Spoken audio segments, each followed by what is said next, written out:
தஞ்சாவூரில் மாமன்னன் ராஜராஜ சோழன் சிலைக்கு மாவட்ட ஆட்சியர் பிரியங்கா பங்கஜம் மாலை அணிவித்து மரியாதை செலுத்தினார். உலகப் புகழ்பெற்ற தஞ்சை பெரிய கோவிலை எழுப்பிய மாமன்னன் ராஜராஜ சோழனின் 1040வது சதய விழா நேற்று தொடங்கி 2 நாட்கள் வெகு விமர்சையாக நடைபெற்று வருகிறது. 2ஆம் நாள் நிகழ்ச்சியான இன்று பெரிய கோவிலில் தேவாரப்பதிகத்திற்கு பூஜைகள் செய்து யானை மேல் தேவாரப்பதிகம் வைத்து மேளதாளங்கள் முழங்க மாமன்னன் ராஜராஜ சோழனின் சிலையை ஊர்வலகமாக கொண்டு வரப்பட்டது.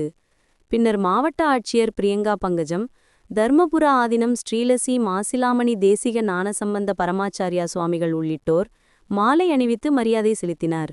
முன்னதாக கோவில் ஓதுவார்களுக்கு புத்தாடை வழங்கி மரியாதை செய்யப்பட்டது. தொடர்ந்து இராஜ வீதிகளில் ஓதுவார்களின் திருமுறை திருவீதி உலா நடைபெற்றது.